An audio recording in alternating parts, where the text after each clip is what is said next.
This is full squad. Roll.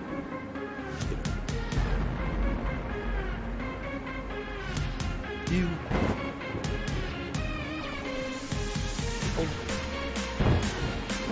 Gentle arm. Me.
This is full squad.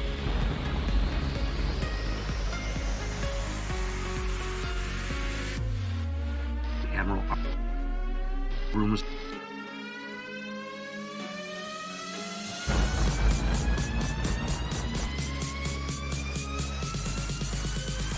He's up.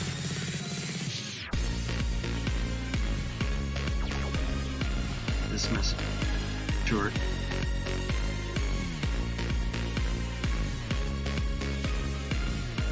To make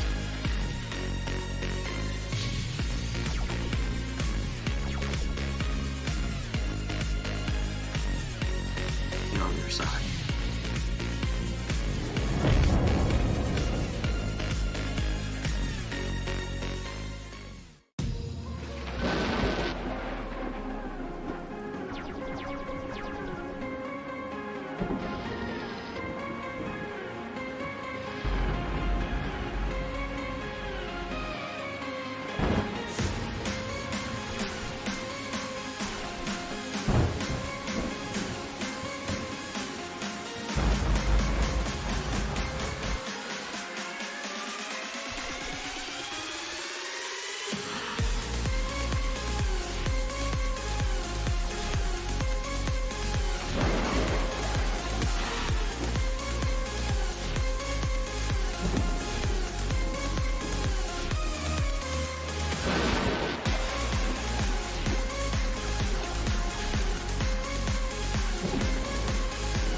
This is full squad. Rolling. Come on, Gearbox. It's time to get this show on the road. Get through that interference. Let's punch it up. Get that signal through. Boom, hunt, chakalaka. Okay. All right, here we go. Hey, how you doing there? Welcome to the House of G, the home of the OGG. Boom, chakalaka. So yeah, it is that time of the week, Monday. Time for that House of G there. Gonna go through a few more of my back issues here that need some bagging and boarding, a little TLC there. So it's always a fun time, at least for me. Hopefully it is for you too. And all right, let's do this. I am always looking forward to this one. Honestly, this particular series that I've come up with has been really fun, at least for me. Okay, so I'm going to show you the box here if you haven't seen it before. It is starting to get a little bit full there, so I can't be like flopping around stuff like that like it was. If you want to see the whole box, feel free to check out the earlier House of G streams. Yeah, I show the box from every single angle and everything. It's a really cool box. That's why I'm bringing it up. Here you go. Yeah, this particular comic book box, it is Transformers themed. Quite frankly, I love this box. This box is so freaking cool. It's not funny. Yeah, back in the day, I never even heard of boxes like this. This is from BCW. They got some really, really nice boxes, let me tell you. And there you have it, Optimus Prime right there on the end of the box with the spark of life. And yeah, he's fighting Megatron on the front, or on the top rather. Let me set this down. I'll show you here real quick. There is, in fact, more than one way to skin a cat.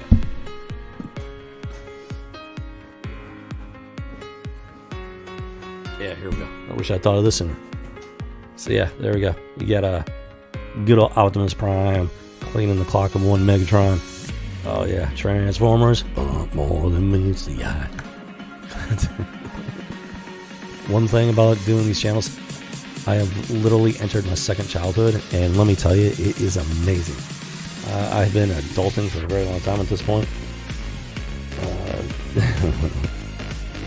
I managed about 3 years on the streets as a young adult, 2 branches of the military, dedicated 10 years of my life to biology and medicine, and my life has literally come back around full circle, folks. I could not have predicted that for the life of me back when I was a kid. Boom. Okay, so here we go.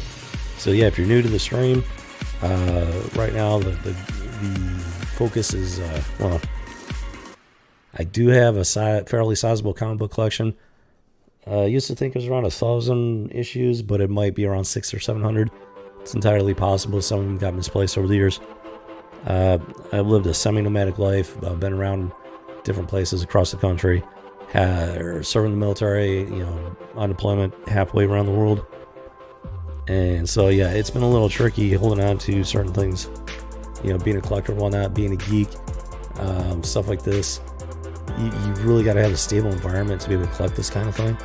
So I'm very fortunate and blessed to have been able to recover such a large part of my collections.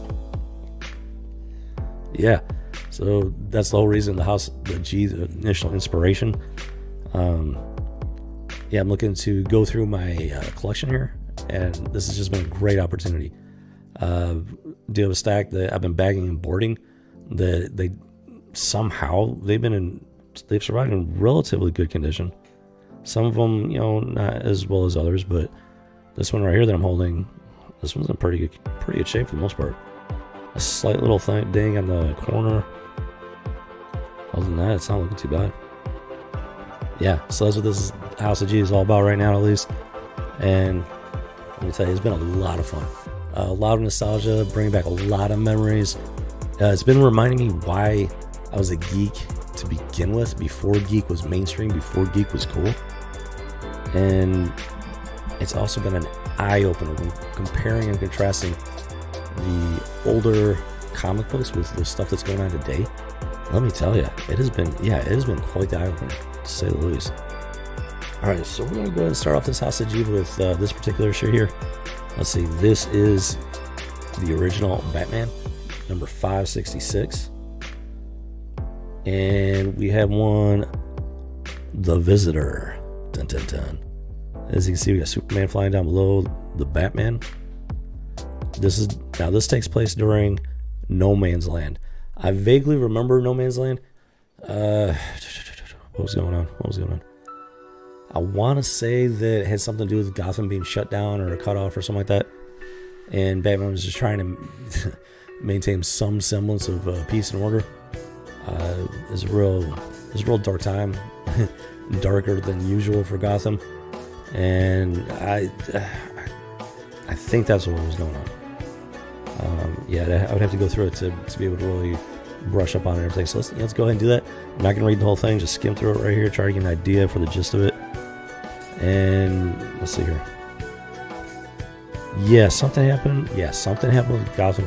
It wasn't just cut off.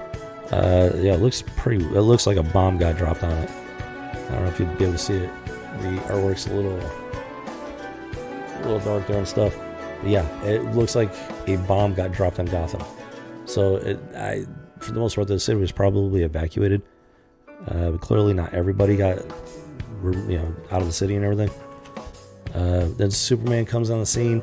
Since it's such a disaster at this point, even for Gotham, Superman decides to step in and see what he can do. And let's see here.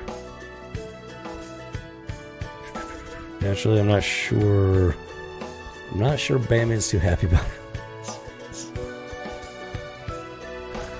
We'll see here. Batman is definitely not happy about Superman showing up there. He's all like, "What are you doing here? I came here to help, then leave because you're out of your element." Superman's the eternal Boy Scout, which is not a bad thing. That is not an insult. That is not an insult whatsoever. Batman, though, it's what Batman does. He gets down and dirty in the nitty gritty. Superman, he's got his abilities and everything, so he's kind of able to keep from having to get down in the gutter like that. He fights the bad guys with his abilities and whatnot. And as far as like the average criminals go and stuff like that, they're really not a threat to him. So he just kind of he just flicks them with his finger, knocks them out, and that he calls it a day. Batman is a human, so he has to do things the human way, which means getting down and dirty. So there is that difference between the two. Ultimately, their goals are essentially the same: to keep peace and order, fight crime, fight the bad guys, save the world. But they are two very different. At the same time, they are two very different people, literally from different worlds. So they have to go about things very different ways. And Batman lost his parents, Superman lost his parents and his entire planet. And so, but then Superman came to Earth as Clark Kent, and he had surrogate parents that raised him, gave him a loving home and everything, a good upbringing. Bruce Wayne lost his parents. He was raised by Alfred, his butler, basically. So he wasn't alone, but there's still a difference there. And being men, they definitely handle things a bit differently there.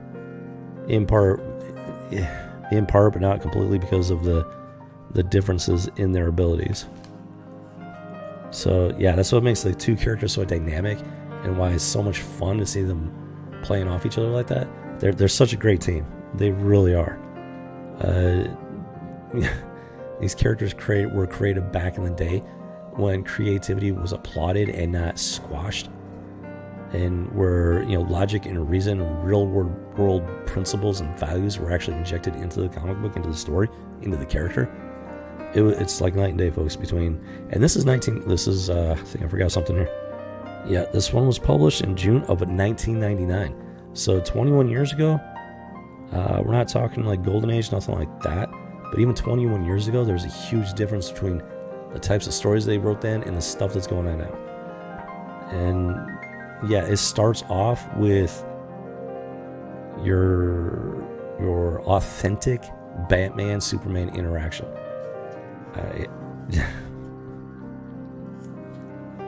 Yeah, so like where Batman is just trying to maintain law and order with his limited human capabilities, Superman comes in and he's using his superhuman abilities to help out and speed things up. And that's one of the key differences between Superman and Batman. Superman is superhuman. He's got, he's an alien being from another planet. Our sun interacts with his Kryptonian DNA biology in ways that have a very different effect on human beings. And yeah, so those limitations create those differences. They got their similarities, but they got their differences. So yeah, Superman's doing stuff that would actually take quite a long time without his help there. And he's just trying to help. He really is. He's trying to help.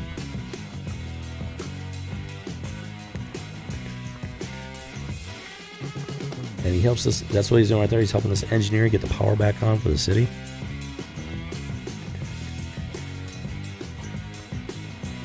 Well, one of the power grids at least. Let's see here.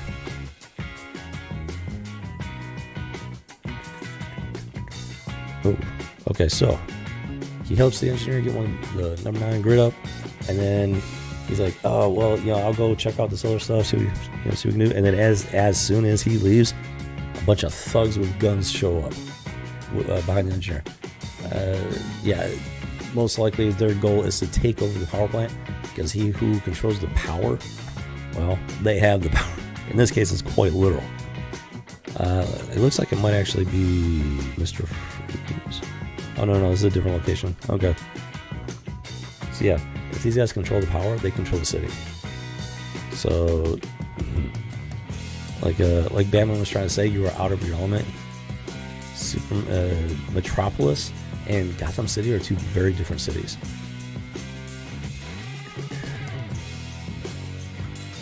And they're both big, sprawling cities and whatnot. They have very different histories and very different, I guess you could say, populations to an extent. Let's see here. So yeah, he leaves there, and well, what do you know? Mr. Freeze is at it. He's up to his usual shenanigans there. Let's go over. There we go. Boom. Yeah, it's a little tricky with the whole camera, Tony. Yeah, so Superman versus Mr. Freeze. That's an interesting fight right there. And let's see here. Yep. Wait a minute.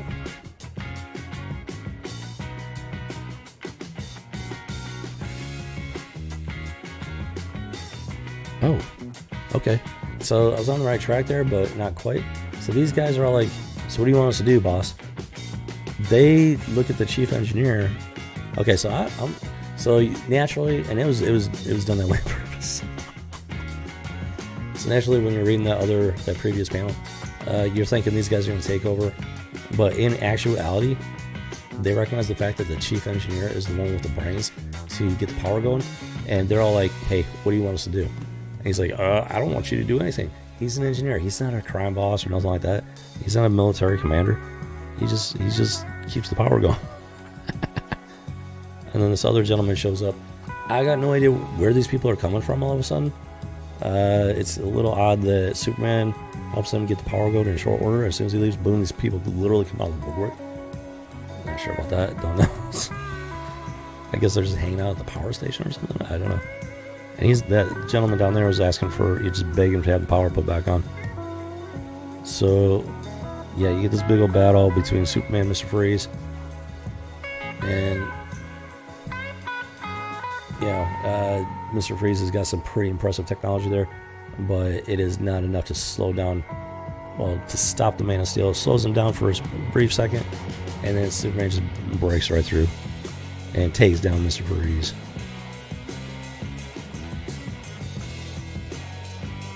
Okay, so he doesn't actually take him down. He warns him. He says, if the power goes out again, he's coming for Mr. Freeze.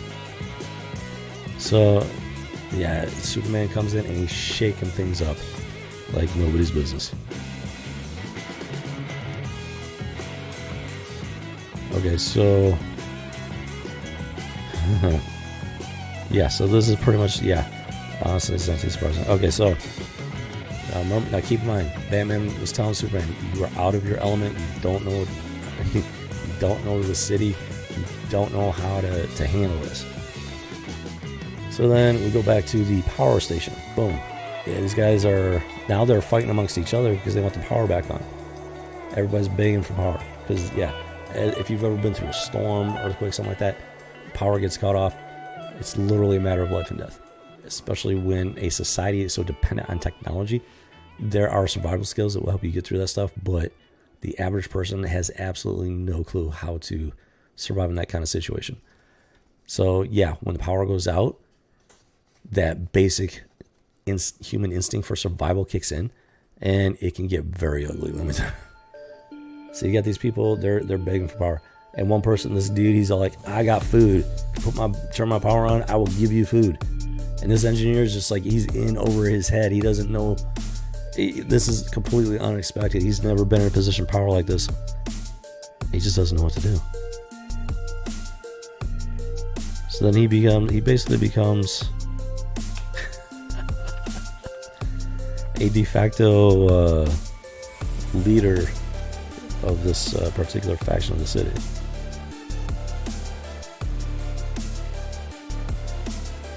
So Superman comes in. Yeah, Superman comes in. And he's all like, no, this is all wrong. It doesn't have to be like this. You can do it a better way. So the poor engineer, he's like, how? And then Superman's like, I. And then let's see if he comes up with something snazzy here. So then, Superman just doesn't know what to say. He's not used to the city, not like Batman is. The people surround him, and he doesn't know what to do. This is, like Batman said, he's out of his element here. So he looks into the sky, and look, there's Batman. Just kind of chilling, observing, waiting. Superman realizes that Batman's there watching.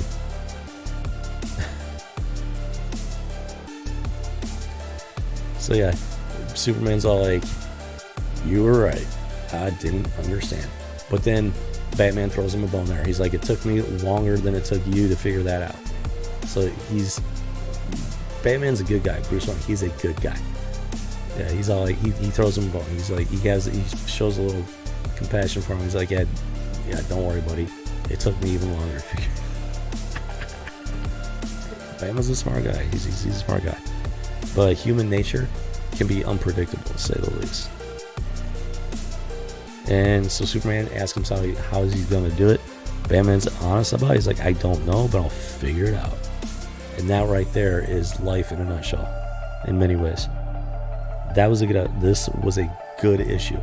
The No Man's Land thing, I don't remember being a huge fan of it. I would have to go back and read some of it and get a better feel for it, especially with the 20 years of hindsight. Maybe it wasn't such a bad event, especially compared to the stuff they've been doing in recent years, and especially the last decade. So it might actually not have been such a bad event. But yeah, it's Batman number 566, the original Batman. And this was actually a pretty good issue there. I remember the cover. Didn't really remember anything about the story until we just went through it. I liked it. I like this one. This is actually a pretty good story right here. And yeah, Superman's just trying to help. He's doing what he does. He's being Superman. We don't.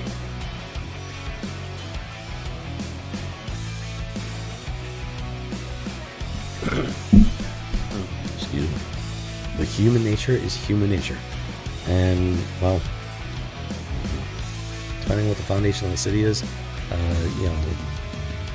spiritually, mentally, the values and all that.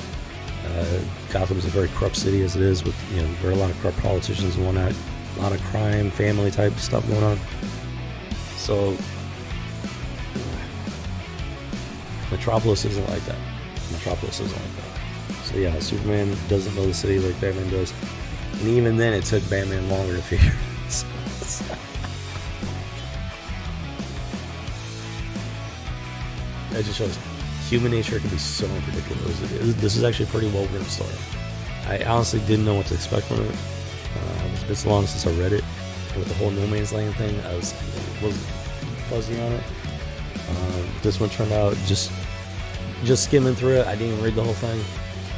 It turned out to be a pretty good issue. I would actually like to go back to the No Man's Land thing and see how all that went down exactly and everything. It might have actually been a better story arc than I thought it was back in the day, especially with everything going on nowadays. It was back when they were honest about human nature. It was all this nonsense going on today. And Superman was Superman, Batman was Batman. And that's what made it enjoyable. These characters, you don't understand. A lot of people just don't understand nowadays. Comic books have become so mainstream that your average person, they think, well, if I buy a #1 issue, someday it's going to be worth a lot of money. They don't understand how this works. Let me get this bag up real quick. All right, so get the bag and the board, boom, check locker, ready to go. Get that corner of the binder in, boom, slides in like butter. There we go, boom, check locker. So yeah, it's the state of comic. I mean, comic books are pretty much dead at this point. Diamond went out of business. Comic book shops are going out of business left and right. Yeah, these bags and boards are not big enough. This is kind of amazing. It's only 21 years old. You would think that this would be considered a modern comic book, but this is yeah. These bags and boards could be a little bit wider there. I'm not shocked. I might have to buy some new bags and boards and reboard these all over again. A little shocked.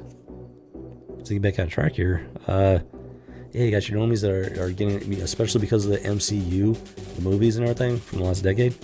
It's made it very accessible to the average person. And those people that are referred to as normies because they're just the average person in the country that they're not really into comic books, but then they go to the movies and, oh, these movies are so cool, the characters are so cool, and they don't really know anything about the character, the history, the actual comic books that have been going on for 30, 40, 50 years. And so, they buy up these, oh, it's a #1 issue, I gotta buy it, it's gonna be worth money someday. That's not how it works. These comic books, especially the older ones, the rare ones, the #1 issues, like #1 Spider-Man, #1 Superman, #1 Batman, the reason they're valuable is not just because they're rare, it's because they had the start of great characters. It was the beginning of these great characters, very well crafted characters that became popular within the comic book community. People love the characters. They connect with the characters. They connect with the stories. It's not just about being the first issue. It's got nothing. It's actually got nothing to do with being the first issue. It has to do with the character. It has to do with the story. It has to do with how it's written and how true that character is to the creator of that character. That's what makes it such a valuable item within the comic book community. It's not because it's #1. It's because that character is worth reading about. And that's all it boils down to. And that's what the average person simply doesn't understand. And the thing about the comic book industry, average people have taken over the comic book industry. The people writing comic books today, they're not comic book fans. This isn't their thing. They hate comic books. That's why they're twisting everything away from what it's actually supposed to be, because they hate this stuff and they want to remake it in their own image. What they don't understand is what they consider to be literally in their own image. They will plug themselves into the comic book without having any love or respect for the comic book or the characters or the creator. And it's just such a hot mess. It really is. I really believe that at some point there should be a rebirth of comic books.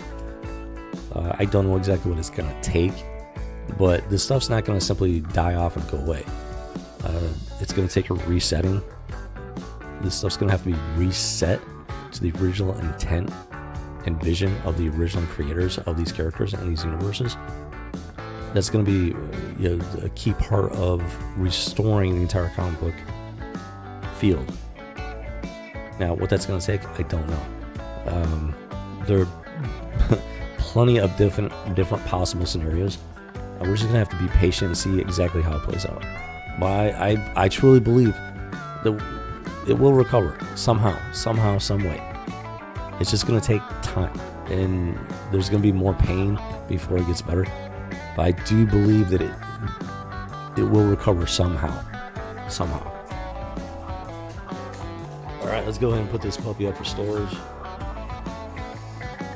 right, here we go. Check that out. You guys better know. This one, let's see. All right. let's see what we got here next. This one's already bagged and boarded, but yeah, that bag is looking grungy. So, you know, I'm gonna go ahead and rebag this. I don't know if I can use that. I might be. Actually, I don't know if the. This is what I'm talking about. So this is June. I'm thinking this is right around 1999. And this bag and board, it fits. It fits the comic book. You can actually see it. The board actually extends past the comic book there. And with the new bags and boards that I've got, the comic book's too small. It's too or the no I got that backwards. The bag and the board is too small. The comic book pushes out past the board, which is actually not good. With this, you can actually see it. The board actually extends past the comic book. On the left side it's pretty much even, on the right side it sticks out. As far as the board goes. Yeah, that's crazy. But I'm gonna have to rebag this one. I'm probably gonna have to reboard it. Board's a little worse for the wear at the top there. And I'm not sure that board's actually gonna fit in the new bags. I don't wanna. Yeah, I got 100 bags, 100 boards. I don't wanna mix and match. I wanna keep them matched up and everything. And it does. It says modern or current on it. Well, apparently from 20 years ago, they're not considered modern or current comic books. That's fascinating, to say the least. Okay, so let's go ahead and pull this baby out, and we'll take a look. We want to take a look at her anyways. I don't know. Yeah, that is looking rough. That is looking rough there. Worse for the wear. So yeah, that's gonna have to. We're gonna have to say "c'est la vie" to that one. Okay, let's see here. So we have got the Uncanny X-Men June of. Let's see. June of 1998. There we go. Number 356. Uncanny X-Men. The real Uncanny X-Men. Not this modern trash that they've been pumping out. Yeah, going back there 22 years. The real X-Men. It's uncanny to say the least. Bad pun. Bada boom. Bada bing. Okay, so it looks like a bunch of dudes in Alaska. There you go. Well, Alaska plates anyways. They may or may not be the X-Men here. They run into a totem pole of all things. They're just driving through Alaska in the snow. End up off the road, boom, ran into a totem pole. It's quite the way to start a comic book there. Start a story. Oh, they ran into a moose. Okay, they hit a moose, bounced into a totem pole. I didn't know there were totem poles along the roads up in Alaska. That's an interesting one. And then let's see here.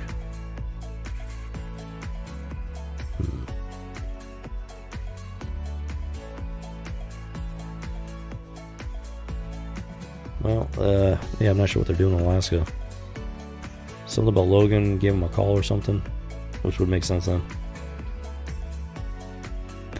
Oh, they just happen to be. Okay, so they just happen to have the little accident right next to the town. And it looks like the town sheriff comes out with a shotgun, puts the moose out of its misery because it's beyond healing there. And then, let's see here. Wait a minute, what?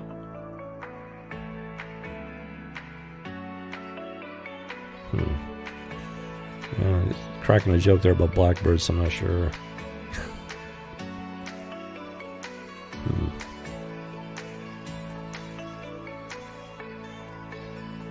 So, wait a minute.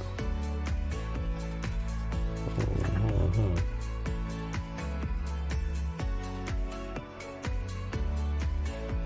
Okay, so yeah. Without actually reading it, gets a little bit confusing. Okay, so apparently Wolverine has Sauron in his custody, chained up and everything. Apparently he's back in human form. He's like, I'm no threat, you should let me go.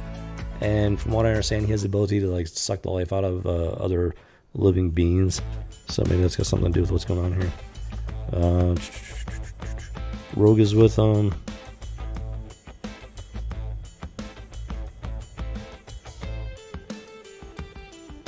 Okay, and then something going on here. Yeah, so Rogue is with him. She takes off, and then boom, there's a big old blast of light. Sauron disappears, and he says something about a real subtle bridge. I'm not sure who Bridge is. But it looks like Sauron either escaped or was taken. And So let's see here.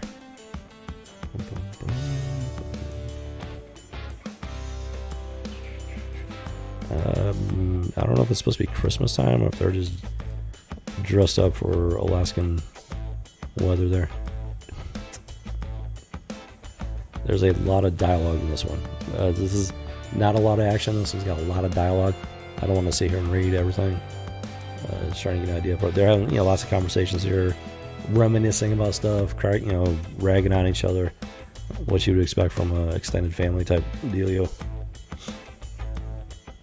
The funky comment doing? That's weird. That's a weird one. Yeah, I'm not even going to show that ad because that advertisement is just weird. I don't want to go down that rabbit hole. And believe me, that is a rabbit hole right there, just waiting to open up right there. Still trying to figure this out. Like I said, a lot of dialogue. I'm not reading through it, just skimming it.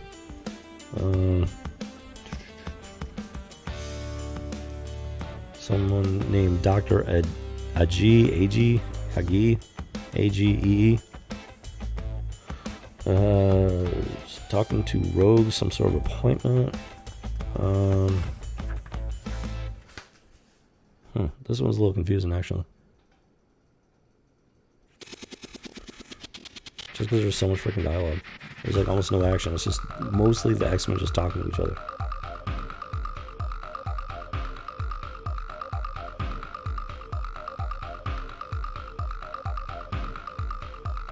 There's some sort of bird guy. I don't know who he's supposed to be. That thing right there. Yeah, some sort of crow bird guy.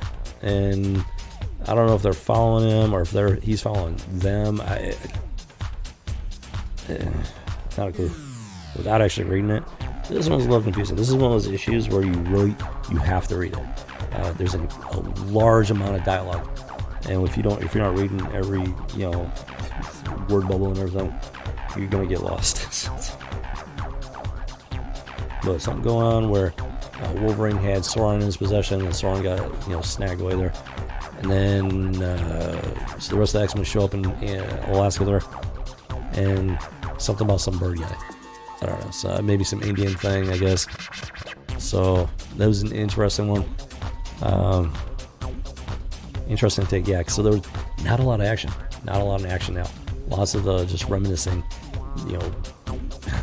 ragging on each other like people do when they have close relationships and everything. So it was an interesting issue. I'm not saying it was a bad issue. I'm just a little confused because I didn't read the whole thing word for word. There was just an immense amount of dialogue. I didn't want to sit here doing that live on stream at least. But it did seem interesting at least. That's one thing about comic books. As long as you're creative, you can do all kinds of fun things with the story, different things with the story, interesting things with the story. X-Men are generally known for being action type characters. This cover is just action. It's all action right there. I mean, Phoenix, on fire. You got Cyclops blasting his beam, Iceman doing the ice thing, Beast is like just coming at you, and Angel's in the background just ready to swoop in.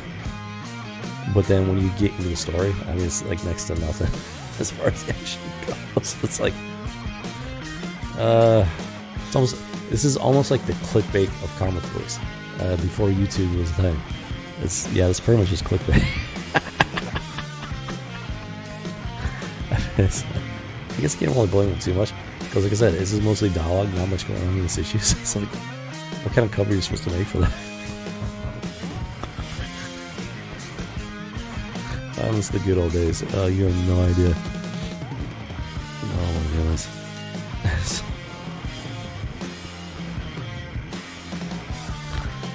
But it was interesting, and it felt like X-Men. That's the thing. This felt like X-Men. Some of the dialogue that I did skim through, it was definitely X-Men style dialogue. There were characters interacting with each other. Definitely a bit of a mystery. This is definitely a bit of a mystery story here, because you got this weird unknown mysterious Birdman, some crow dude, and you'd have to read more of the issues in order to be able to really fully get what's going on. That's another thing. They didn't give everything away in a single issue. This is a good size issue. Lots of dialogue, but there's that character there, that Birdman. You have no idea who he is. You don't know anything about it. It's like they didn't give everything away in one issue. They knew how to write back in the day. Well, let me tell you, this is only 1998.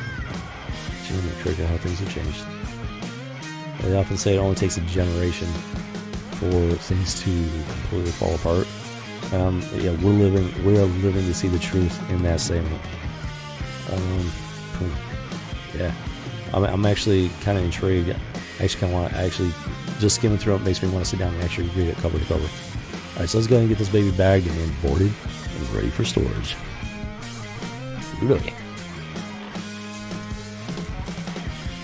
Yeah, I'm gonna buy some more bags and boards.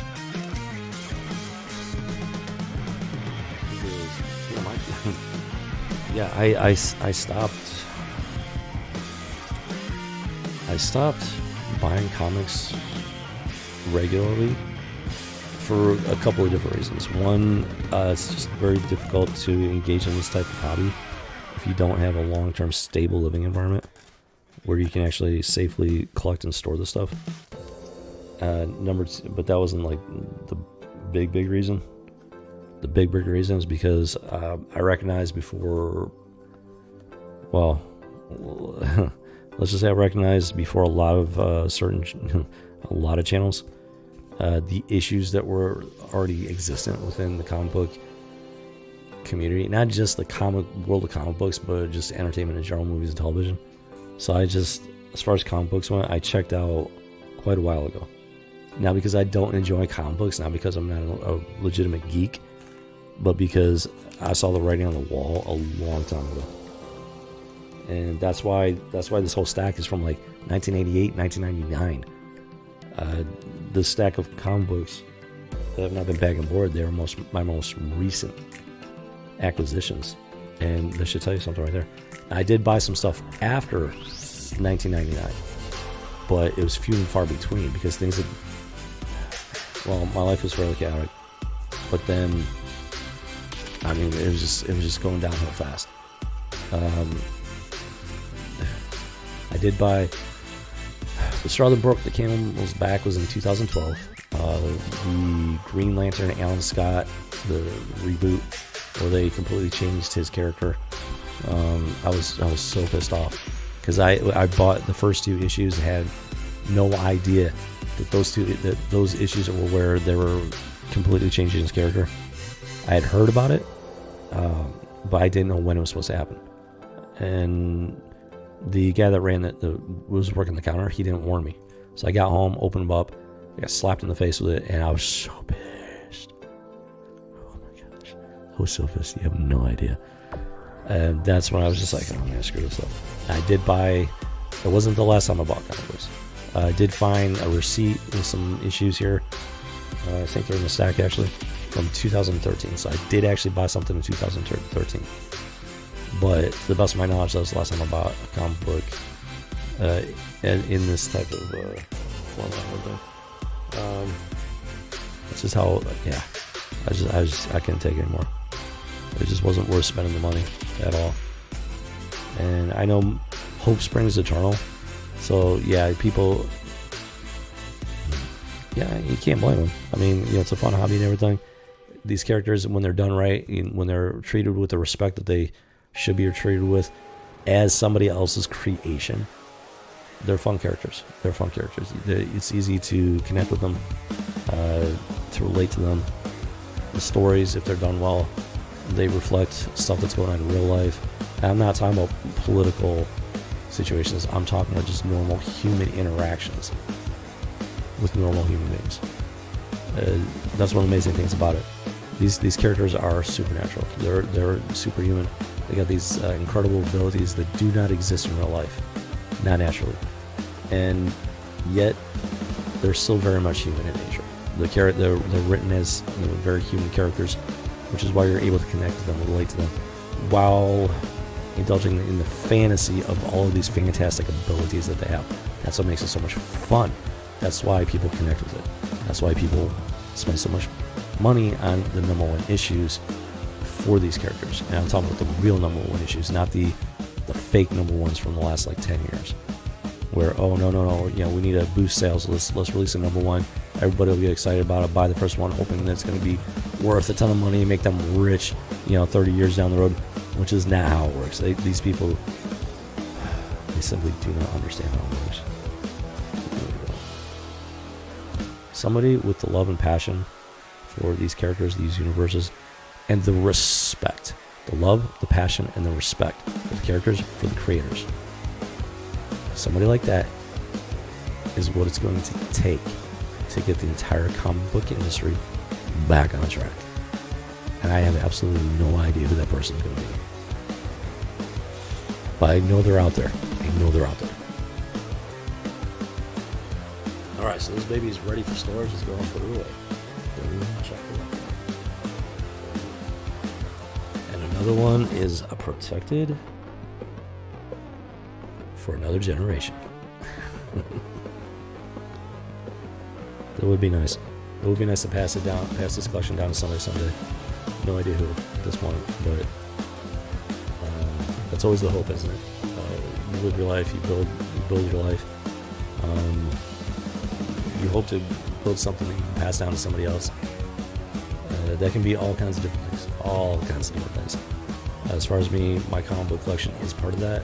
Hopefully it'll be more than that someday. Yeah. I am trying to take care of it. Not because I'm hoping that there's $1 million comic book in the collection. It's got nothing to do with that. It's because I enjoy comic books. I enjoy the medium. There is value in the medium. And I'm not talking about financial value. And hopefully someday a younger generation will be able to read these and see the differences, see the changes, see the similarities, and be able to see things in a different light. Hopefully for the better, one way or the other.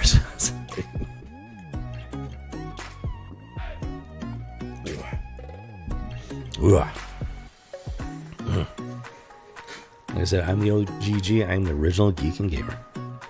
Alright, so let's see here. Now, surprise, surprise, we got ourselves another Thunderbolts. If you haven't been able to figure out by now, yeah, I was a bit of a fan of the Thunderbolts back in the day. I really enjoyed the team.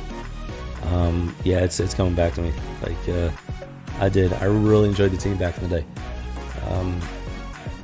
When the Thunderbolts, there's another issue, I would generally try to grab it. And like I've explained before, why it kind of resonated with me a little bit in the past streams and everything. The short of it is, these guys are former villains trying to turn over a new leaf. They're seeking redemption, trying to become superheroes instead of villains. They recognize the damage they've caused in other people's lives, and they are in fact trying to make up for it. And as expected, the general public is like, I don't think I trust you. You probably got some alternative thing going on. And so in one sense, they are honestly seeking, by and large, they're honestly seeking redemption. At the same time, they're almost getting gaslit by their own past. So it's like, I'm not saying I've never been a criminal. It's not like that. I don't. It's the whole concept of redemption and having people see you in a way that is not accurate. And that I can definitely relate to. So now this particular issue, June number 27, will Archangel join the Thunderbolts? Which is a little weird. Well, he's got the blue skin, but he's got his wings back. So I guess he was still called Archangel at that point. Oh, there we go. Nah, he's only guest star. But doesn't he look cool on this cover? That's another thing. They had a sense of humor. And this cover is actually clickbait. If all you read is the top part, it's clickbait. But then they immediately let you know that, nah, it's just a joke. That's another thing. That fits my sense of humor.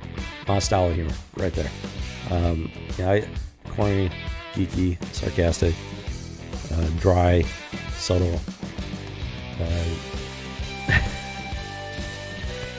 Just pulling your leg, man. Just pulling your leg. That's that type of humor there, right there. Yeah, you cannot take yourself seriously around me. If I'm being serious, you'll know it. Especially if you know me. you'll know if I'm being serious. But yeah, this is my kind of humor right there. That's my kind of humor.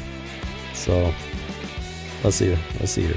Flight Plans is the name of this particular story. Okay, so interesting. So apparently there's some sort of group of, I don't know, they call themselves the Sky Raiders. Okay, interesting. Basically like some sort of like gang, and they got like the ability to fly or something. I don't know if they got other stuff going on, but yeah, they're just being a nuisance at this point.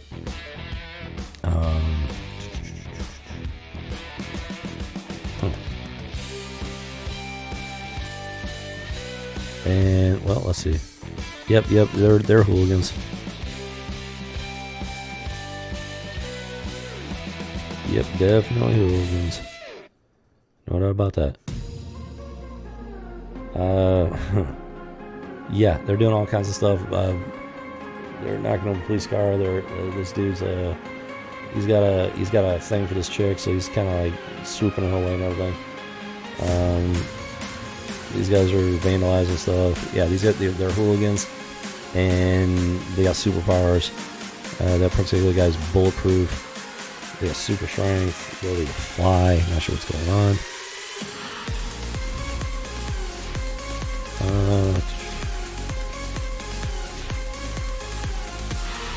Now, one thing about the Thunderbolts, yeah, for the most part, they got sketchy backgrounds and everything. This chick right here, the one in the blue and gold, she does not have a villain background.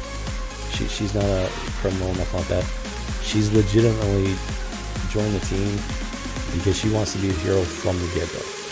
So she's like the wholesome character. When honestly, I'm not a fan of her. I like the concept, the idea of the character, but the execution is just, I don't like it. I would never really liked her character. Her costume just doesn't catch my attention, and as the voice of heroism, and I'm just not impressed by her. But I do like the idea of the character. And well, yeah, so Hawkeye's trying to help her out there in ways that are slightly less than up and up, which is kind of a necessity for maintaining secret identities and whatnot.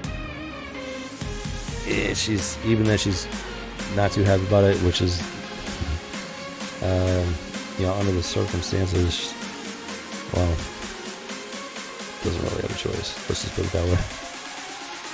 So she's kind of in over her head at that point. Let's see here.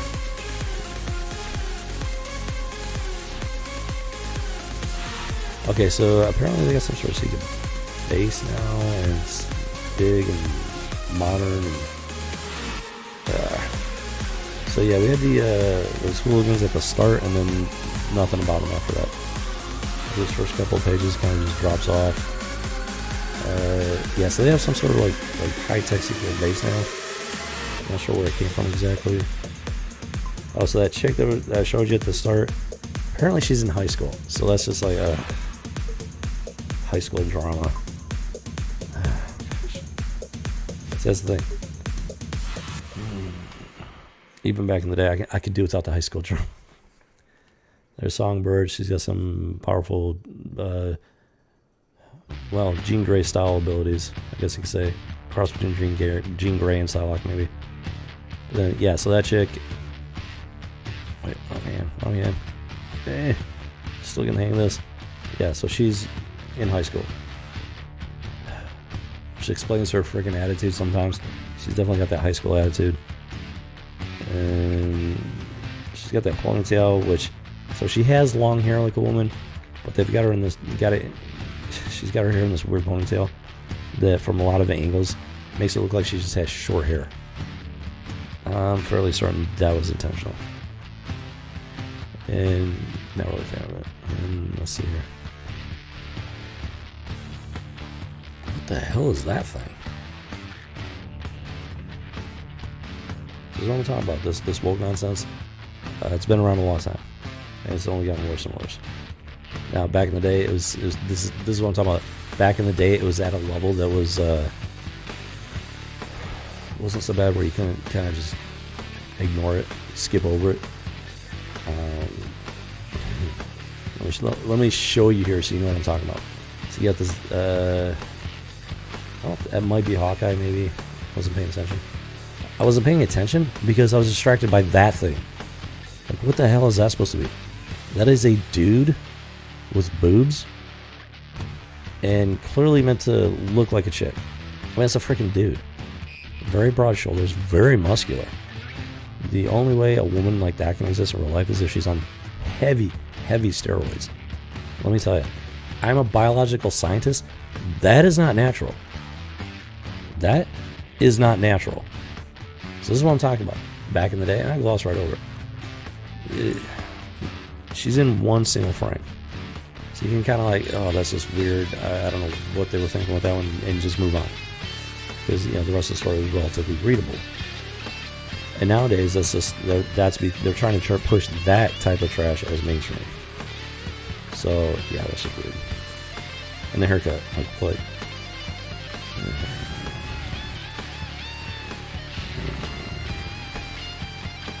See, that reminds me of why I love comic books. And it fires me up like you would not believe. So, yeah, getting back on track.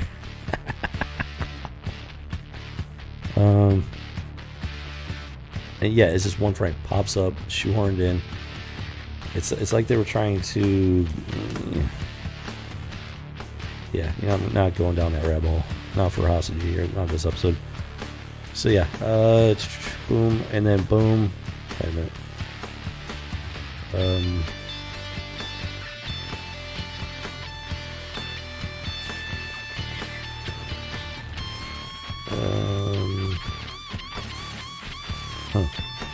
So yeah, not 100% sure what's going on here. We got some. Yeah, I'm not 100% sure what's going on here. Oh, so there's a team back in the day called the Champions, and so maybe this might be the Champions' old base. That could have something to do with it, because that's, yeah, they're specifically talking about the Champions now. Ghost Rider, what was that? Hercules, I think. That chick, I don't know if she's supposed to be Black Widow. That may or may not be Iceman over there.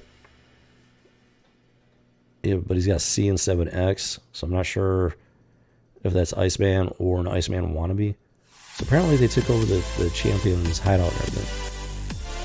And then, boom, Archangel shows up. So there's the ghost appearance right there.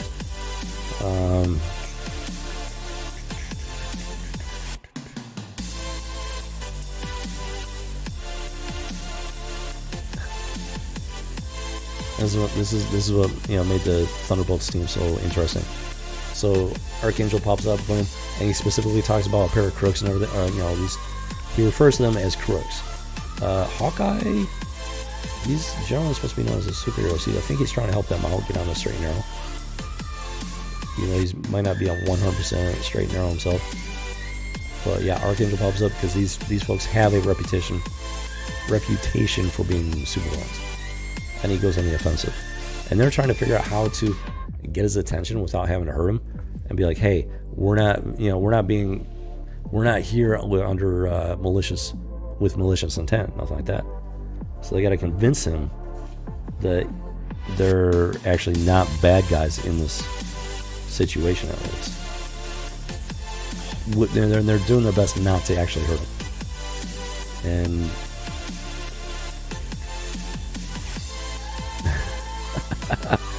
so yeah, after a brief scuffle and everything, they do manage to subdue him without causing any damage. And then boom, a brief while later, yeah, we're not really bad guys. And he's finally willing to listen to him. He literally says, if we really were bad guys, Wings, we could have hurt or killed you, but we didn't. Yeah, they're trying so hard to turn over a new leaf. And now, as there are certain lines, now being supervillains, hopefully they didn't cross any lines that they can't come back from, because that's one of the things that bothers me in modern comic books. You got these villains that do all these horrible, heinous things. There's no coming back from it. Not without severe consequences. But then they're, you know, getting these empathetic story arcs and everything, and they're redeemed, but there's no consequences for their actions. there have to be consequences. That's why we have laws. That's one of the things about comic books, modern day especially. They're trying to redeem these villains without any consequences, without any actual. It's just, it's not. They're not doing it right at all. And so I love the idea of the Thunderbolts. These particular villains turned heroes, I actually never heard of them before. So I don't know if they were real characters before Thunderbolts or if they just made them for the series. So I don't know what they did in the past as villains. That's actually a very good question. That's one thing I always wondered about. So, okay, so we're getting to the end of the issue here, and then there's this. Oh, wait a minute. Oh, wait. Whoa. Stop the presses. Pause. Hold on a second. This is interesting right here. Hold on. This just got interesting. I'll share it with you in a second here. So I think, okay. So as I stated earlier, there's those freaking hooligans from the start of the comic book, this issue, just freaking havoc and whatever, and then they just vanish. Like there's no more word. Like the story doesn't talk about them at all. And then at the very end, so that was within the first 2 to 3 pages, and then they just disappeared.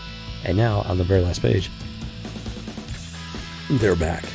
So the hooligans are back, and the secret of their abilities is revealed. That fellow right there, that is Graviton. Yeah. And the main reason I know him is because of Marvel Strike Force. I've been playing that game.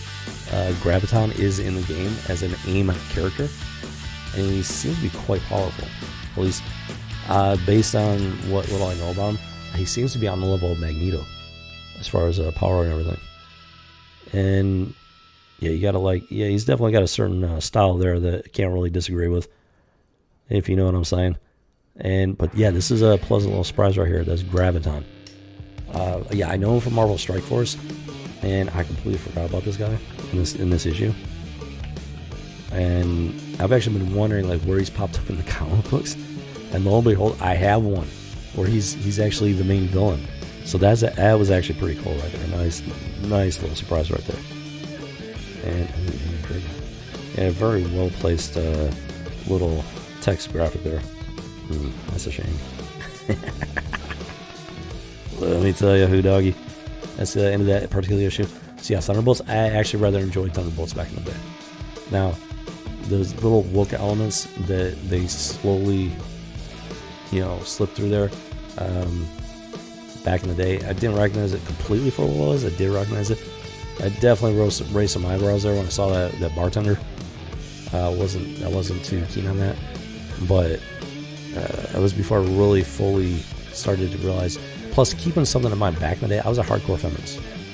I'm ashamed to admit that. Back in the day, as a younger man, I was a hardcore feminist. I believe in equality. I believe women could do everything men could do, blah, blah, all that nonsense. And here's let me tell you one of the things that brought me around and made me realize how much of a little malarkey it was. I was a fairly hardcore feminist, male. You don't know how many women, especially ex-girlfriends, at some point accused me of acting like a woman. That always shocked me. Every time I was accused of that, it shocked the living hell out of me. And that's one of the things that made me start to question a lot of things. Like, I'm not a woman. Why are you accusing me of acting like a woman? I'm not a woman. So yeah, you gotta understand something. I have strong opinions. These opinions are not coming out of vacuum. They're coming from decades of life experience. I used to be a hardcore feminist. Not the hardest of the hardcore. I was fairly hardcore. There was a point in my life where I actually considered communism as a viable alternative to capitalism. But let me tell you something on that. It did not take me long with research and little critical thinking to realize that it looked pretty on the surface, but the reality of it, completely incompatible with, say, the Constitution, freedom, individual rights, stuff like that, among other things. I'm not going down that rabbit hole. Point being, I considered it. At one point in my life, I was a borderline atheist. I had doubts in my faith, doubts in the existence of God Almighty. And this isn't going to be that kind of story. The point is, I came back around. I've questioned things. I've explored things, researched things, given them serious consideration, and come back with logical conclusions. So back in the day, I was a fairly hardcore feminist. The thing with that bartender, I didn't like it, but I didn't think anything of it because, you know, I was a fairly hardline feminist at that point.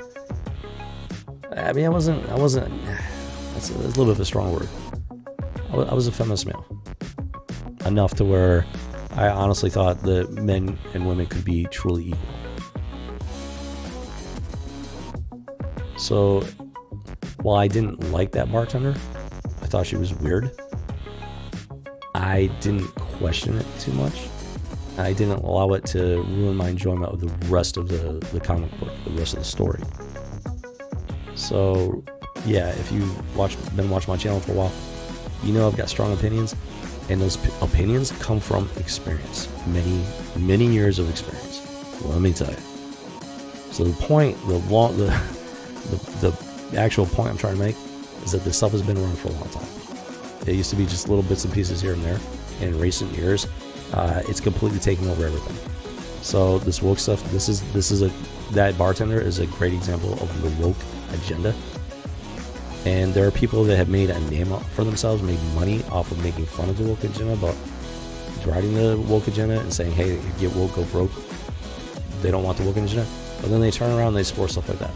And it's like, they're very confused people at best. There is a word for that. The word is hypocrisy. And I think they need to do some serious soul searching and whatnot regarding what they really believe in, because they've been making fun of that stuff for years now, made a name for themselves, made a lot of money off of it. But then they turn around and try to act like they support the feminists, they support the alphabet people. You can't have it both ways, folks. It's one or the other, plain and simple. And yeah, so back in the day, I didn't like it, but I didn't make a stink about it. However, it did lead me down the path to stepping away from the entire comic book side of things. With that said, I mean, it was still an enjoyable issue. I did enjoy this game back in the day. So, yeah, it's the woke stuff has been around for a very long time at this point. People, there are certain people that really need to recognize that fact for what it is, because if they don't, we are never going to get back to stuff like this. If people don't wake up to what that stuff really is, this stuff really is dead then in that scenario, and that would be a shame. It really would, because I would love to be able to get back into this and enjoy it again for what it is. It just can't right now. Well, besides the fact that the industry has pretty well killed itself at this point. So, yeah, interesting. So, yeah, I never know what I'm going to say on the stream. That's one of the cool things about it. It's not my goal to go off on that stuff, but when it pops up like that, that's really difficult not to, because that's what they do. They shove it in your face. You're paying money. I paid money for this. I paid money for this. I like to think I'm a fairly honest man. I don't steal things. I pay for my stuff. That's money that I spent. And, yeah, I expect certain things for my money. So, boom shakalaka. Here we go. And there we go. Another issue of the Thunderbolts, bagged and boarded. Brand spanking new bags and boards. Ready for storage. There you go. June 27, what was it, 1998, I think, 99. That was not a bad issue. That Graviton's entrance was impressive, let me tell you.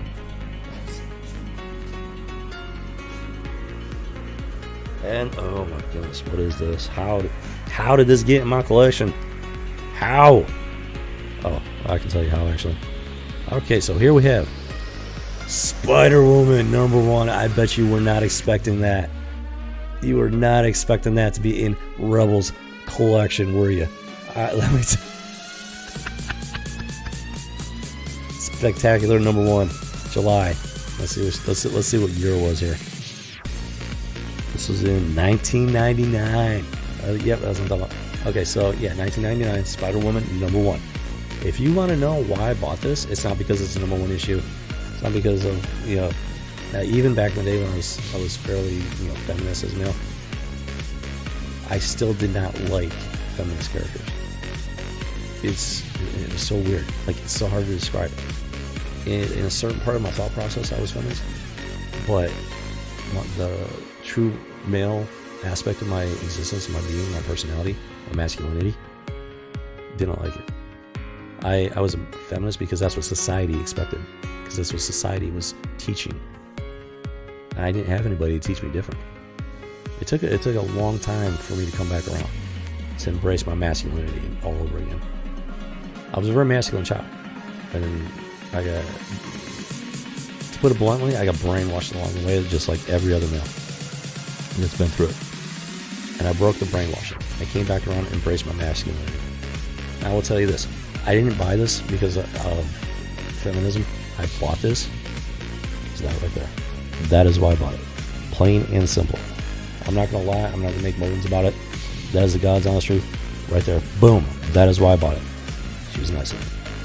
And the rest of these Spider-Man, except for, well, let's see. Yeah, they were just kind of weird.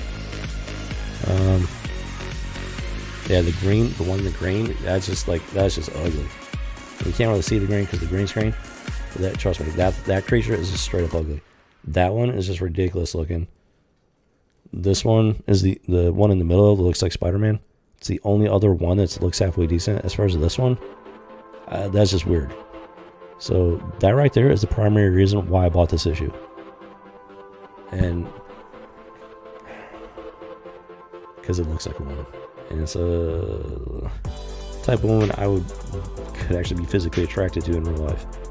Is the only reason why I bought this issue. Now, I didn't think for a moment this thing was going to be worth a bunch of money someday. Not for a moment. Now, Spider-Man, or Spider-Woman rather, there can be only one. So yeah, obviously they ripped that off from Highlander. I've been known to do that a time or two. There can be only one. It's a great line. It's a great line. So you got this, yeah, I think she's supposed to be the green chick. Yeah, that's supposed to be the green one there. Yeah, so here you go. So she's all like up on some old white dude. Surprise, surprise. She's obviously not very heroic there. She's doing something, I don't know what. And out comes these appendages. Actually pretty grotesque there. And yeah, she's definitely on the villain side, so I'm not sure why exactly she's on the cover. Or look like they're supposed to be. Oh yeah, so yeah, that one chick, Madam Spider. Yeah, she's the one in that chair thing. I don't remember. Maybe she was supposed to be blonde or something. I don't know. Yeah, so it's obviously like some like. It's like the Justice League of Spider-Woman at this point. Yeah, I'm not gonna lie. This is the only reason I bought it. That chick right there. And she's at the bottom. I don't know why she's at the bottom. This is her magazine, her comic book. Why they put her at the bottom, I have no idea. But that is the only reason why I bought this. Because she was nice looking. I'm not gonna lie. And yeah, even just breezing through this, like I'm already bored. I'm sorry. I'm just already freaking bored. It's typical just women hating on men. Which might be why I didn't. Hopefully I did not buy another one. I want to say this is the only one I bought. And yes, the green chick literally sucks the life out of him. Wow, okay. Jiminy freaking cricket. Okay, so when it comes to Spider-Woman, they started off early. This was, what was it? 1999. So the hardline feminist stuff, they started off early. And the reason nobody noticed is because it's Spider-Woman. Nobody freaking cares about this character. And this is why. Let me show you. Boom, shakalaka, there it is. Nothing but men, old men, wrapped up in her web, and she is literally sucking the life out of them. She's like a freaking vampire spider. Very, yeah, that is a very feminist scene, a very feminist character right there. Very woke. That is the definition of woke right there. Now, yeah, she's just literally sucking the life out of older men there. And that takes it from a villain to something just even more twisted than your average villain. So apparently, yeah. Oh, so the Madam Spider chick was supposed to be like telepathic or something. Oh, looks like Spider-Man actually does make a guest appearance. This is the first time this is the first panel where I'm actually somewhat semi-interested in this issue. Because Spider-Man's in it. It's got nothing to do with the Spider-Woman. It's because the cover, that right there is why I bought it to begin with. But yeah, this is the first panel where I'm actually somewhat semi-interested about this one. It's not going to be, I'm telling you right now, it's not going to be enough to salvage this story. Because this is a Spider-Woman book, not a Spider-Man book. So yeah, it kind of defeats the purpose of having her own book if she needs Spider-Man to make the story interesting. And that should tell you quite a bit right there.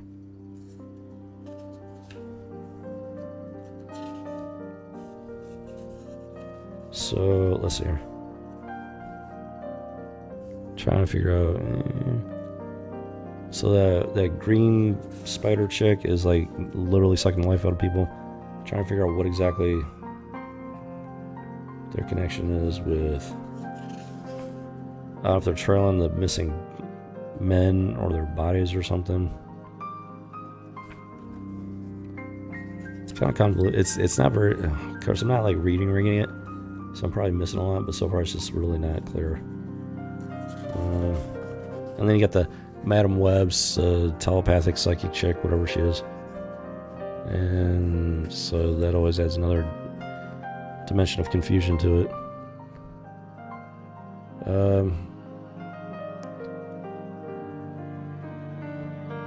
I don't know. There's some fight going on with the green spider chick. I'm not sure who exactly she's fighting. I don't know if it's some of the Spider-Woman. There's some dude with a gun. And then Spider-Man shows up. Spider-Man. Yeah, naturally it takes Spider-Man to get the job done.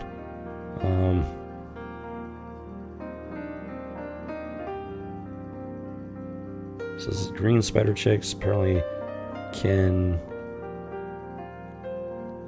telepathically incapacitate other men, or at least Spider-Man anyways. Yeah, okay. Yeah, so so this green spider chick, that's literally what she says. She can, telepathically freeze her mate, male mate, whatever. There's some really dark implications there. And he's just frozen. He's completely helpless. There it is. That's what I was waiting for right there. Spider-Man completely helpless. And he has to be. Let's see exactly what happens there. And there's a chick on the ground. I don't know who she is. I got no idea who she is. Who is she supposed to be?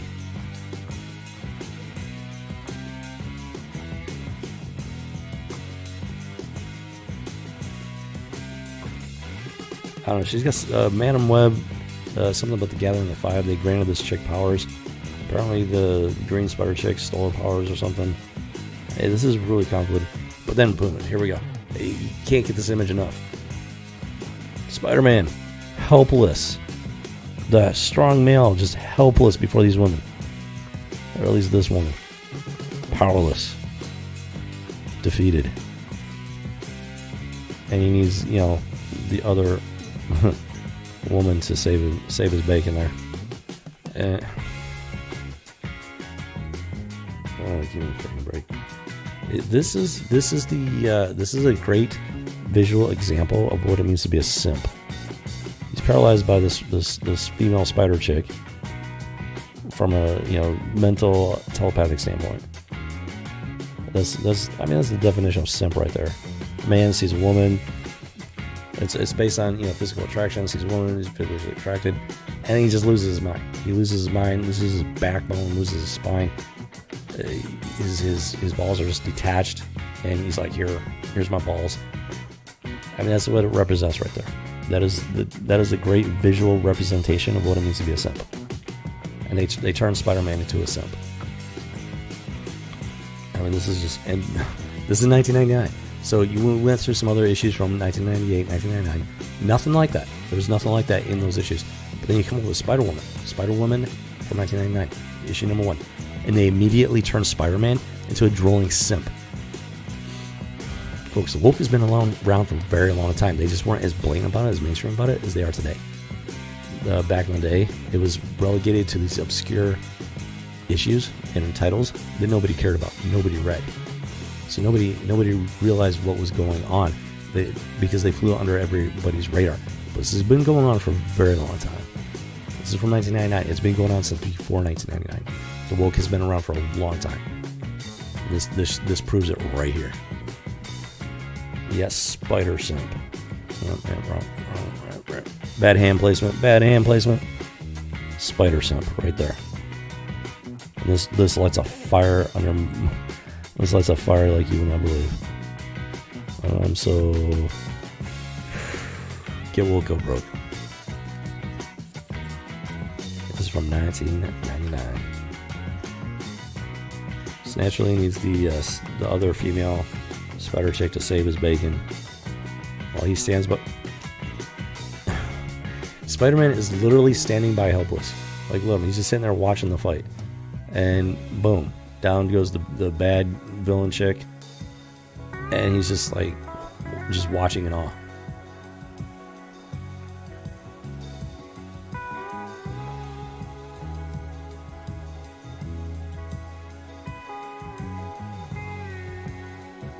It's ridiculous. I mean, it's just freaking ridiculous.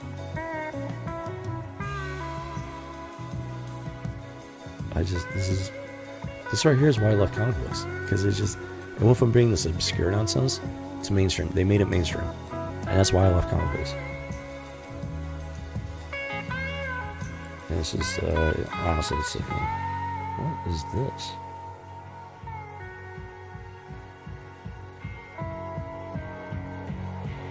What is this? I don't even remember this character. But, I mean, she's on the cover. I actually don't remember. Okay, so you see the Spider-Man looking chick, and she's got the long, like, insanely long ponytail. Well, boom, here she is, without the mask. And, I mean, look at this. Okay, so look at that. Look at that from the neck down. It's like, ooh, boom, chakalaka. Bow, chicka, wow, wow. Bow, chicka, wow, hey, check out the spider chick. Dang, she's there. Oh my god, what is that? That is some crazy freaking eyes right there. And that's a Joker grin. Where the hell is her hair? So the hair, that ponytail? It's a fake ponytail. It's not even real. What is this? What is this? Oh my gosh. So this is what they do. They try and mix and match to try and entice you into embracing this garbage. So it's like, you see this, boom, as a red-blooded American male. Oh wow, yeah, that's nice looking. That's nice looking. Oh my god! And then you get the crazy face, the crazy eyes, the Joker smile, the boy's haircut, the fake ponytail. It's a trap. It's literally a trap. It is a trap. It's like they get you all hot and bothered from the neck down, and then they hit you with the crazy and the fake. This is what I'm talking about. Get woke, go broke. This is why I love comic books. This is why I stopped buying and spending money on this stuff, because of this trash right here. Oh my gosh. And if you want to know how this got into my collection, that's it right there. That is the only reason this comic book made it into my collection. Even back in the day, when I was a fairly big feminist male. The only reason this made it into my collection is because of this. I may have been a feminist male on the outside towards society, but when it came to my real interests, believe me, there was nothing feminist about my real interests. I was a very confused young man. Let me put it to you that way. I'm not too happy that, you know, society pushed me in that direction. So, which is why I don't bend my knee anymore. Let's see here. This is the definition of a trap, folks. You get that from the neck down, you know, hot little mama. She takes the mask off, crazy freaking eyes, Joker smile, like what the hell is that trash? And then what?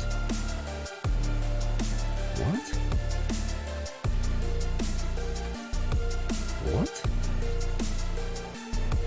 is this?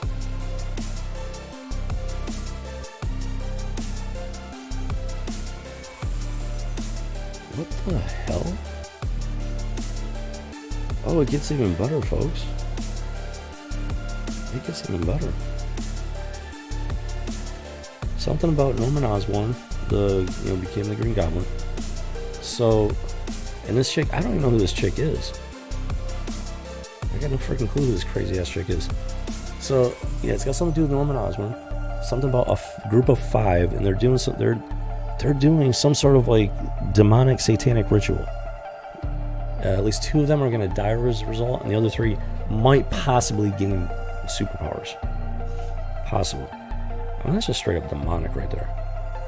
So this chick is already out of, so yeah, when I talk about like freaking crazy eyes and Joker smile, that proves just how accurate that statement is. And I didn't even know it at that point.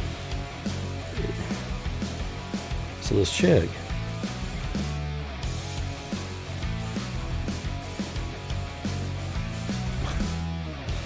what?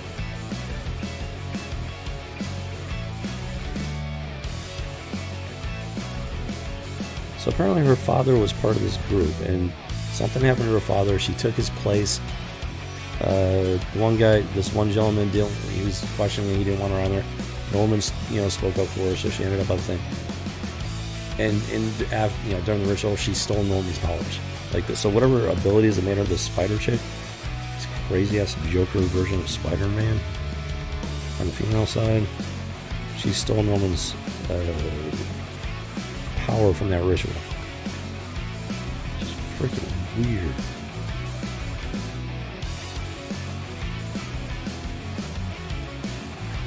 Oh, get this. This version of Spider-Man / Spiderwoman, she can fly. Like, are you serious with this? Why would she be able to fly? Why? It does. This character makes no sense. So she got these abilities, and apparently she just wanted to rip off Spider-Man's look.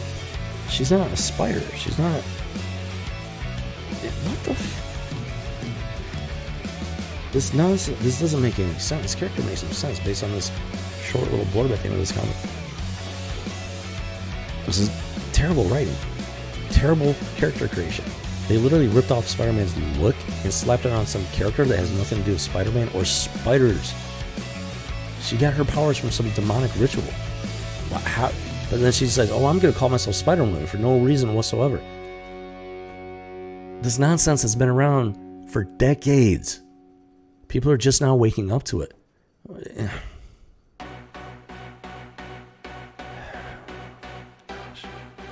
I'm embarrassed to have ever bought this comic book, but at the same time, I'm glad I did, because this is a great, great example of the nonsense that's been going on in comic books and entertainment in general, for being honest here, for a very long time. This is 1999.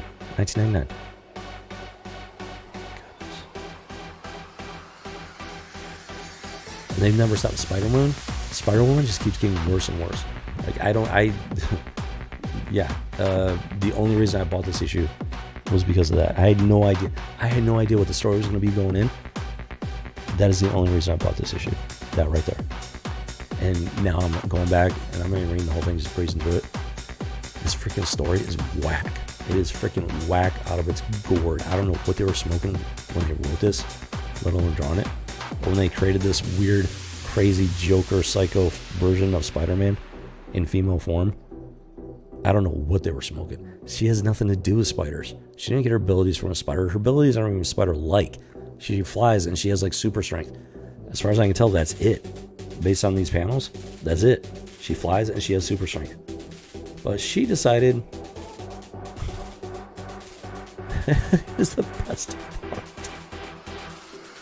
Here's the best part. This little thing right here. With my own identity. You cannot get any more ridiculous than that. With my own identity. And she looks like frickin' Spider-Man. And they're asking her, what made you take the Spider-Woman name? How did you get your powers? What is your connection to Spider-Man? If you are making your own identity, you're not going to steal Spider-Man's identity. What? What? Oh my goodness. Jiminy freaking cricket. Back in the day, I was so brainwashed. I didn't get out right. I was like, this is just weird. So I didn't buy another one. I can guarantee that. But with 20 years of hindsight, I've broken that feminist brainwashing. This is freaking ridiculous. This is nonsense. This is the woke nonsense that is being pushed everywhere nowadays. This is on the same level, the exact same level. Only at the time it was relegated to these obscure comic books that nobody cared about, nobody wanted, nobody bought. Now it's everywhere. It's freaking everywhere. It's taking over everything. And this is just insane. When I figured out my own identity, like your own identity, are you listening to your own words? Whoever wrote this, were you paying attention to what you were writing? This is not her own identity. This is Spider-Man's identity. It is identity theft. That's ridiculous. This whole issue is just ridiculous. This is the definition of woke. Woke is the culmination of the feminist alphabet agenda, all wrapped up in one. There are two sides of the same coin. They are the true allies. That is what woke is. Now, there are many channels that have made a name for themselves. They made a lot of money making fun of the woke agenda, making fun of this exact nonsense. But they refuse to give it a dictionary definition, an official definition. They make fun of the woke. They make money off the woke.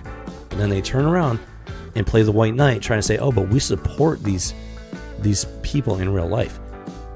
They're hypocrites and they're liars. They're making money off this, making a name off of themselves. They claim they support these people in real life. But then when these people take over their entertainment, what is essentially their religion at this point? Oh, no. They're not okay with it. They make fun of it. They make a name for themselves. They make money off of it. You can't have it both ways.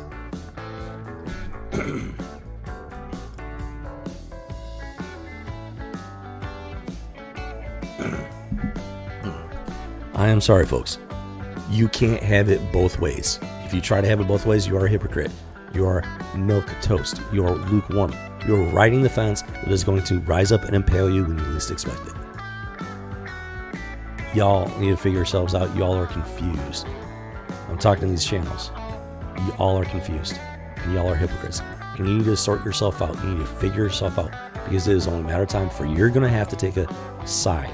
You're going to have to take a stand. The question is, what do you believe in? Really believe in? Do you believe in get woke, go broke? Or are you just looking to make some money and make a name for yourself? Because that's what you're telling me right now. This has been going on for well over 2 decades. I am the original geek and gamer. I was a geek and a gamer before it was cool or mainstream. I go back to the days of Pong. And this is the nonsense that has taken over modern pop culture on every level. So on the one hand, I am embarrassed as hell to have this in my collection. But on the other hand, I'm grateful that I do. Because I don't believe in bookmarking. We need stuff like this to remind us, to give us that perspective, to show, to prove that we're not just imagining things or making things up. That's why they want to get rid of physical media. You get rid of physical media, guess what? You get rid of the evidence. You get rid of the proof. You can deny it all day long.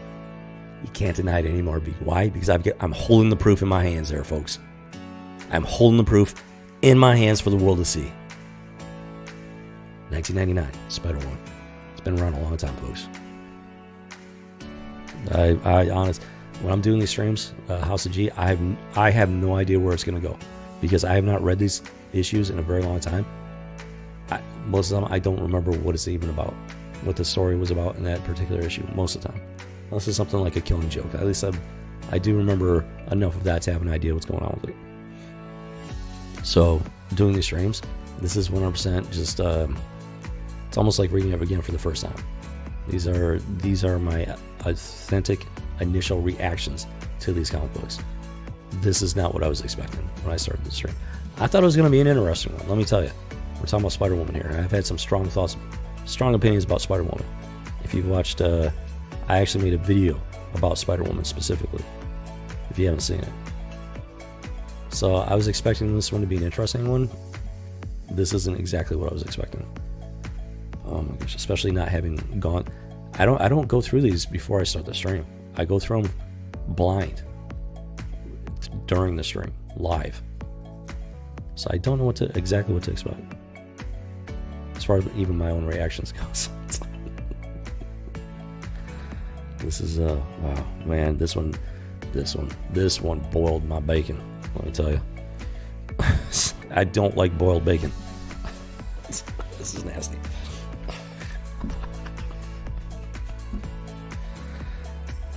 You know what? I'm not gonna burn this one. I'm not gonna throw it away. I'm not gonna tear it up. I'm gonna hold on to this one. This one's a good lesson, very good lesson. So we're gonna take care of this one. And if I do ever pass this down, stuff like this, I'm gonna be like, hey, this stuff like this is trash. This is what you need to look out for.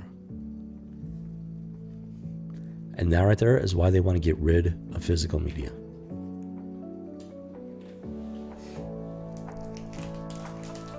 All right, let's get our bag and board going on here.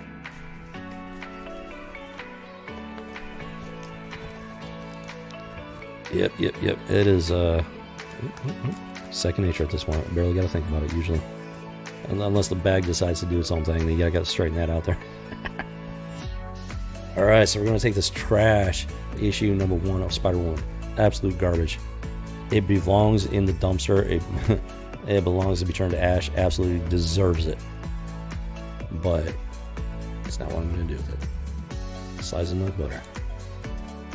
Boom shakalaka.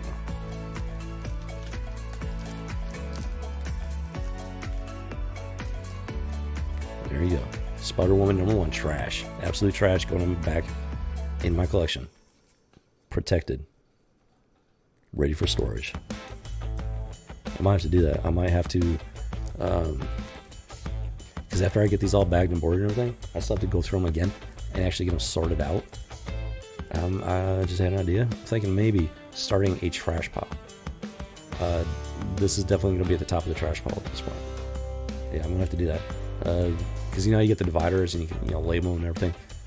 I might have to do one labeled trash, and this one is going to have a permanent home in that particular pile, because that's exactly what it is. Oh look, I've discovered cloaking technology. You can't see me. You can't see me. Gotta have fun with it, So okay, yeah, all right. Interesting. Okay, so here we go. Going into storage. Check it off. Ooh, doggy. Yeah, these House of G streams are very interesting for me. Hopefully you find them entertaining and whatnot. They're definitely interesting for me personally. I actually rather enjoy doing them. So yeah, with that said, yeah, so I think that's gonna wrap it up for today. Yeah, some very interesting issues, some good stuff, some trash stuff, blatant woke stuff there, and yeah, so I might have a piece of trash in my collection, but what it does, it makes me much more grateful for the stuff that I do have in my collection that is worth reading, that is worth taking that time to get to know the characters, to get invested in the stories. that issue might have been trash, but it makes me more grateful for the good stuff that I have in my collection there. So, and it is a very good warning against the woke, and to keep an eye out for it, especially when you take it in contrast with the modern state of comic books and entertainment. You give them initially, take them out. It's called the slippery slope for a reason. And the slippery slope is very much a real thing. If nothing else proves it, you just look at modern comic books. With the average comic book, that stuff was not in there. Spider-Woman, it was a very much a feminist-oriented comic book for a very long time. That right there is proof of it. 1999, that is proof of it. And yeah, they've been pushing this agenda for a very, very long time. And within the last decade, they've managed to put a chokehold on everything, and they're just shoehorning that agenda of theirs, forcing it into your face. So you got two choices at this point: spend money on it and just roll over for it, or stop spending money on it and find something better to do with your time. That's where we're at. For me, at least, I'm definitely going to be doing more back issue stuff, especially with the state of modern comic books. Yeah, I don't know when I'm going to be able to do that, but I think I'm going to, once I'm able to, I'm going to start purchasing back issues, because my collection is fairly small at this point. For the average person, it might seem large, and it is respectable, in my opinion. But there's a lot of good issues out there, a lot of good comic books from back in the day that I don't have in my collection, I haven't read. I got some of these story arcs that I'm actually interested in reading more about those arcs and see how they started, where they went. So that's my future goal as a geek regarding my comic book collection. At some point I will start expanding my collection again for back issues, from back issues. None of this modern, unless there's a huge correction in modern comic books, then I'm done with modern comic books. But there's still plenty of physical media from the past to catch up on, to add to my collection. It's worth the time and the money. So yeah, that's pretty much where I'm at least, as far as comic books go. So yeah, like I said, I've really enjoyed this House of G live stream series. It's been a lot of fun. Brought back a lot of memories, a lot of nostalgia. It's been a great contrast between modern state of things and the way things used to be.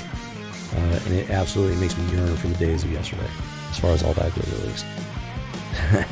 So, hope you enjoyed yourself. I certainly did. That Spider-Woman, number one, I'm not going to lie, that was a surprise. And definitely not a good surprise. At least for me, anyways. Oh my goodness. I just can't, it's so difficult to even believe it's even happening. It really is. Well, with that said, I hope you have yourself a great day.